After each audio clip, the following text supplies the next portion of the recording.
Hello everybody, Blue Dooley, and we're working on the Little Red Express shop truck again. I don't know how much we're going to get done because I've had some problems with my floor pan I'm trying to make. Had a couple of, I won't say print failures, but they didn't turn out really great. So I still need to get a good floor pan. I have a finalized concept. I'm going to do a little shaving on this. We'll do some trial fitments and then need to make some body mounts. And I'll probably have to, I'm going to have to reprint this, but let me show you what we got. And get my safety glasses off because I don't need them at the moment. So as you just saw, I got in that side a little bit more than I wanted to.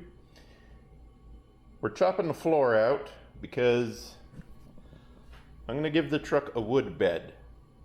And this print failed. The tailgate warped. So I'm going to actually slice it thinner and then glue a backer to it, I think. Or I might print out just a piece to kind of glue and make a new tailgate. So now I need to figure out how to slice across the front of the bed. And then again, this, I printed it in draft and, well, it kind of warped a little here on the bottom, here. So, I'm not super happy with the way that turned out, but I need to sand just a little bit off of each side here. And so then this part will line up even with the bottom of the cab. So I need to find my 120 grit sandpaper for the belt sander because right now it's got 60 grit on it. 120 is still going to be a little too aggressive for this, but I haven't went and got a finer sandpaper yet. Poor snowplow still out here, haven't worked on it much. We'll use the Ryobi Dremel tool.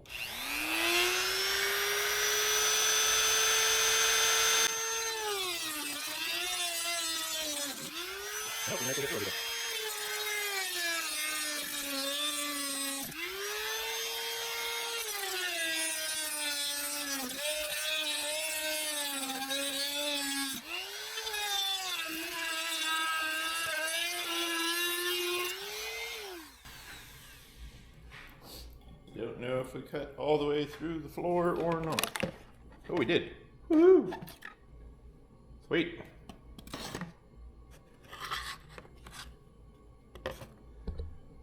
Okay.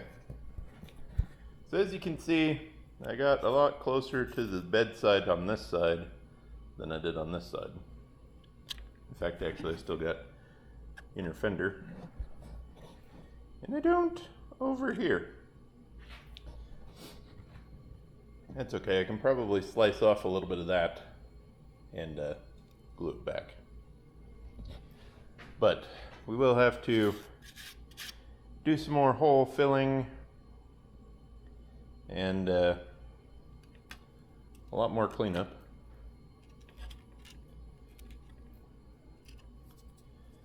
So what I want to do is I want to actually put a wood bed in this truck.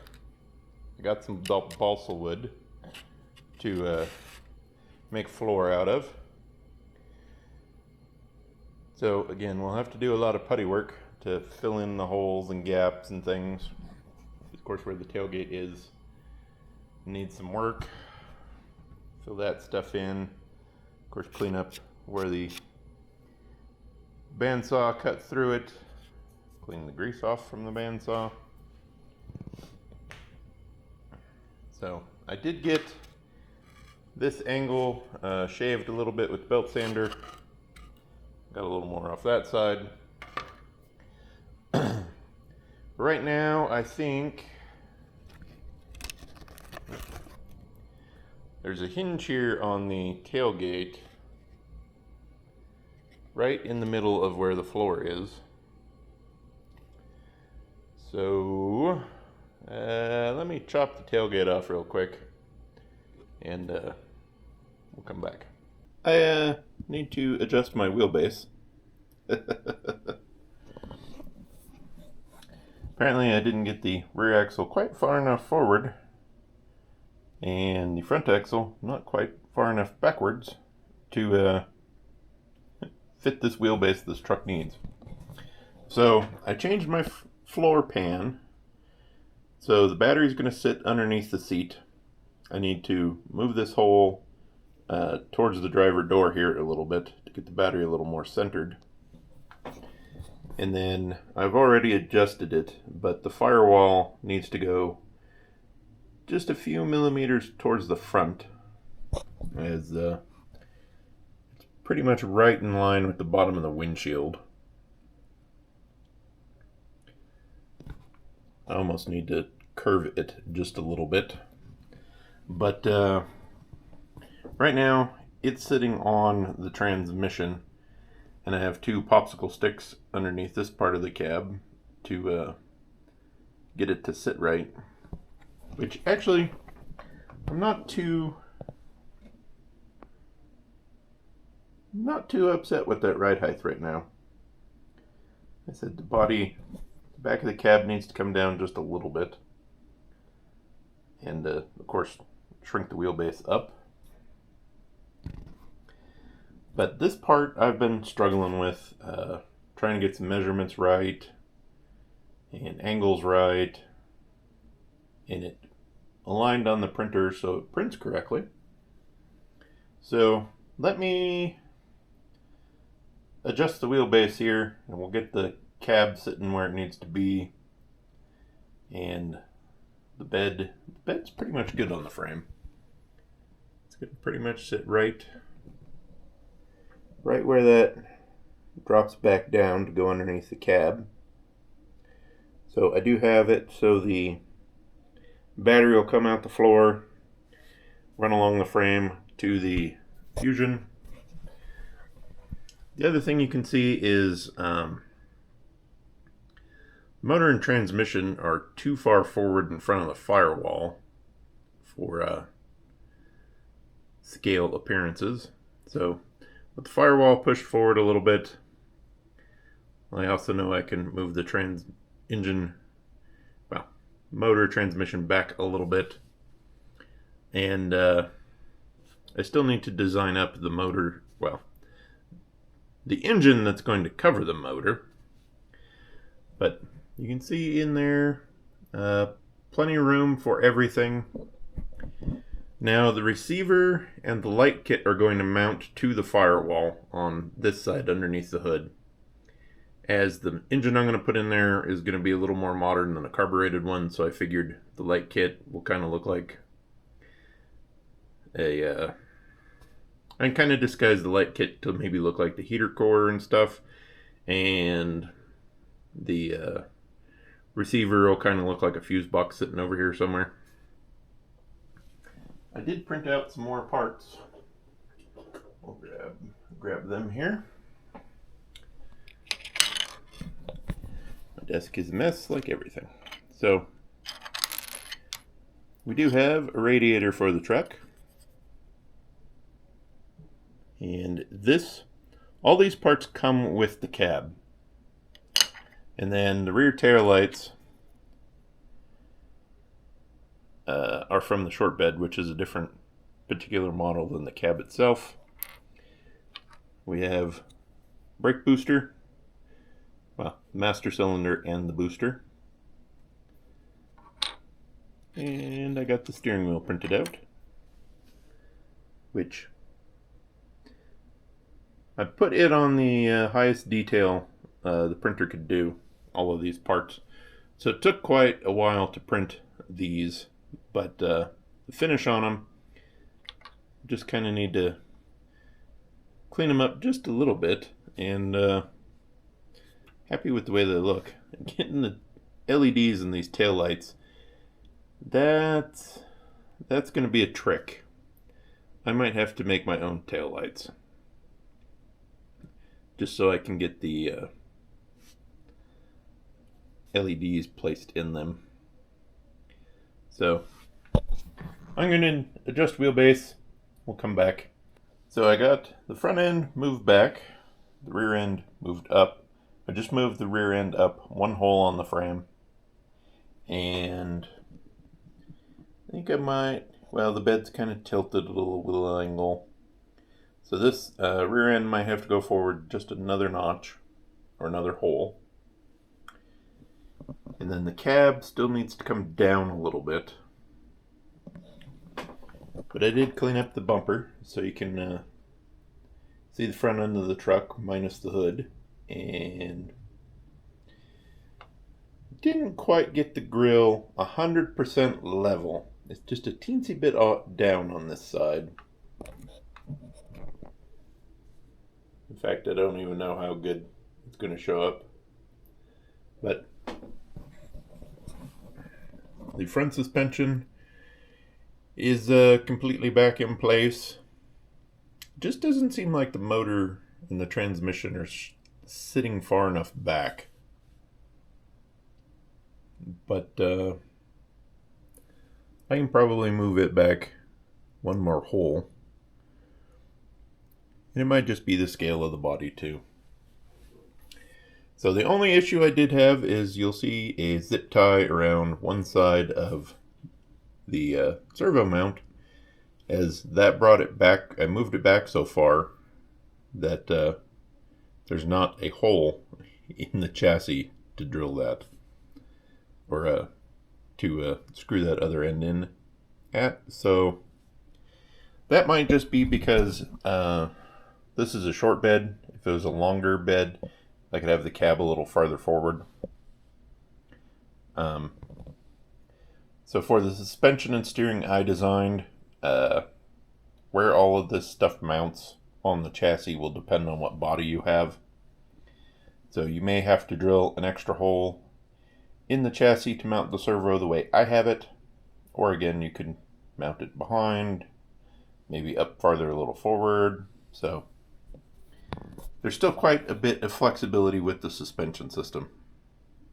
So this floor pan, I'm going to pull it out of the way here in a second. But it's just about resting on the frame rails.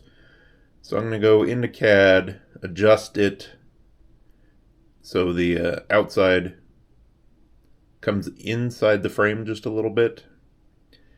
And then I'll measure the frame again and notch the bottom out so the floor pan centers the cab on the chassis.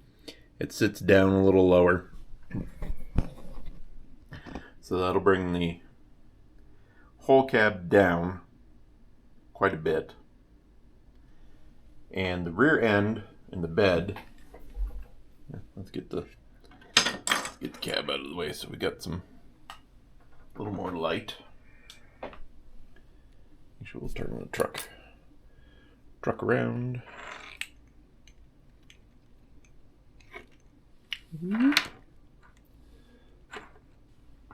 Alright, now that we got the light back.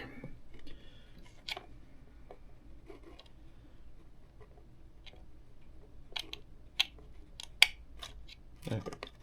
Cooperate with me here, bed. So the bed isn't going to quite come, it is going to sit a little bit lower than that. Like I said, the rear end might have to go forward a little bit. But here, we'll set that down. So as you can see, the frame rails are actually going to be higher than the or right at about even with where the bed sat, where the floor sat at. So on most lowered trucks, or well, because they don't have straight frame rails, you'd C-notch the axle out to get it to sit lower. And I think what I'm going to do is I'm going to get the bed height on the frame where it needs to match the cab. So my floor might sit a little higher up in the bed than the 3D file actually came with.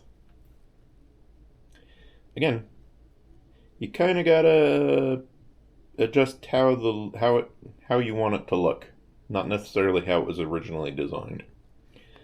So the bed will sit roughly like that, and I'm gonna make, like I said, make a floor. It may look like it's a little bit of a dropped or a raised bottom. I'm not sure if I'll have the shocks exposed or not, or I might raise the bed floor up high enough to cover the shocks. I haven't decided yet. So I also don't need inner fenders, which kind of surprised me. So I might just, well, I might not keep these tires. So I might 3D print some inner fender wells and make them a little bigger, kind of like a tub look. Because again, I might not, I'll probably keep the wheel, but the tires I might change out for something else.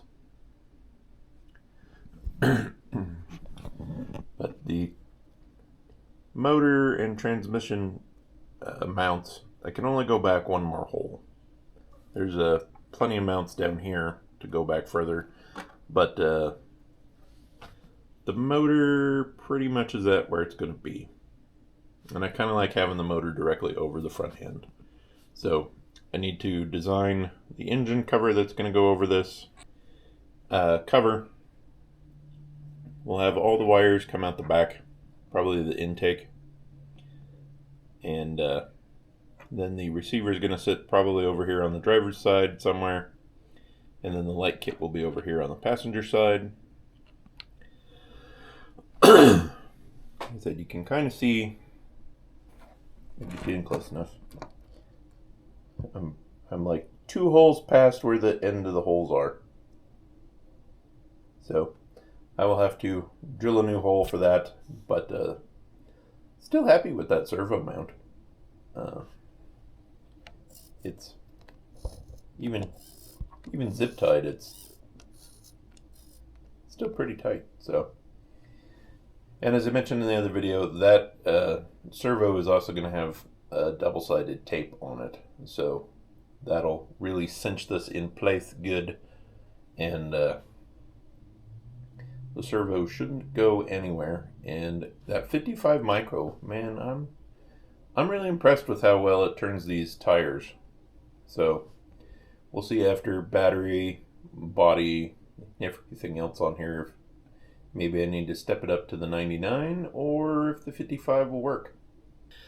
That's going to do it for this video. I don't really want to bore you with the CAD work because I just don't work efficiently in CAD. So my biggest struggle has been measuring and getting the measurements from CAD and the printer to match the truck body. Getting the width right was like 2 attempts. So getting the length right from the back of the cab to where the firewall needs to kick up and go up to the cowl. This will be the last attempt on that because I just had to make one adjustment, and that's good. So now I need to adjust the floor so I get the cab down on the chassis where I want it, which, again, would be faster if I was better at CAD, but I'm not. And that kind of leads to why I like sharing my videos. I don't do things super efficient. I'm not super great at everything, but I don't care because I still have fun doing it. And that's kind of what I want everybody to take away from my videos, is you don't have to excel at any of this to have fun with it. Making a lot of mistakes does end up costing money, but I mean, filament is cheaper than sheet metal, and the hard stuff, like making the body, is the hard part. Making body mounts, that's not too bad. And little accessories like fuel tanks, batteries, stuff like that, you can model fairly easy. So I'm going to do the floor pan for the I don't know, sixth or seventh incarnation of that. Get it printing, even at not the best detail the printer will do. It's still a 7-hour print. So I don't want to bore everybody with printer high speed either. So that's going to do it for this video. As always, to support the channel, all you have to do is click the like button, subscribe, leave a comment. Yeah. Comment that you like me being honest about how not good I am at things, or that you might have done something a little different and it might help me in future projects. Hope everyone had a good weekend, and we'll catch you in the next one.